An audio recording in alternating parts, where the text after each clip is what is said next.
Salam satu sehat. Memperingati Hari Kebisingan Nasional, kami akan mengajak Anda untuk mengetahui berbagai ancaman lingkungan hidup yang ternyata ada di sekeliling kita. Di era modern yang sangat membantu mempermudah pekerjaan kita, tentunya juga mengakibatkan dampak tidak sehat jika sering terkena paparan setiap waktu. Salah satunya adalah kebisingan yang ditimbulkan dari penggunaan teknologi di lingkungan kita tinggal, belajar, atau bekerja.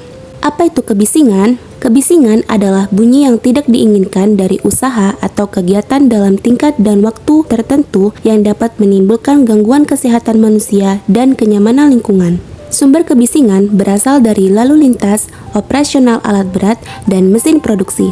Yang paling kita sadar seperti suara kereta api yang melaju sangat kencang, mesin pabrik, maupun kendaraan setiap hari.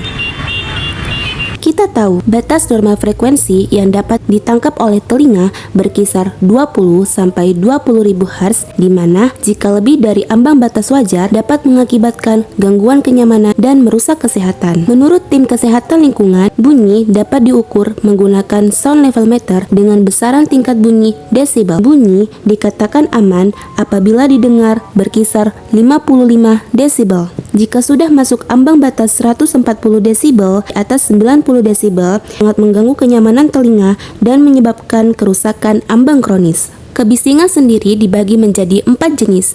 Yang pertama, kebisingan bersifat kontinu, di mana frekuensi yang luas seperti mesin, dapur pijat, dan lain-lain. Kedua, kebisingan yang bersifat kontinu dengan spektrum frekuensi sempit, seperti gergaji sirkuler, katup gas, dan lain-lain. Ketiga, kebisingan bersifat putus-putus, di mana suara mengeras dan kemudian melemah secara perlahan, seperti di lapangan udara, lalu lintas, dan kapal terbang. Berdasarkan pengaruhnya, kebisingan terhadap manusia dibagi menjadi 3.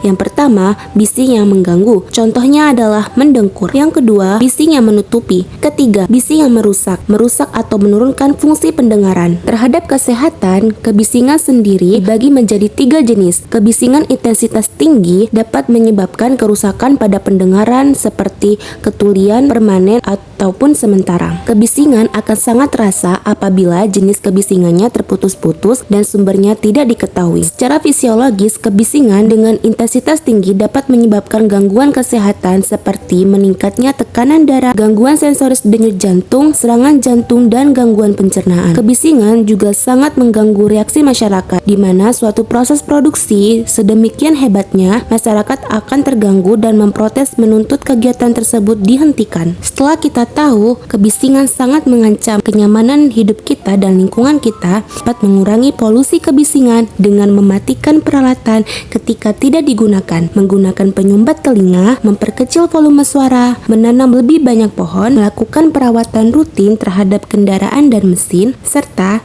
kita harus mengendalikan kebisingan agar kita dapat mengendalikan dampak negatif polusi suara terhadap kesehatan setiap orang.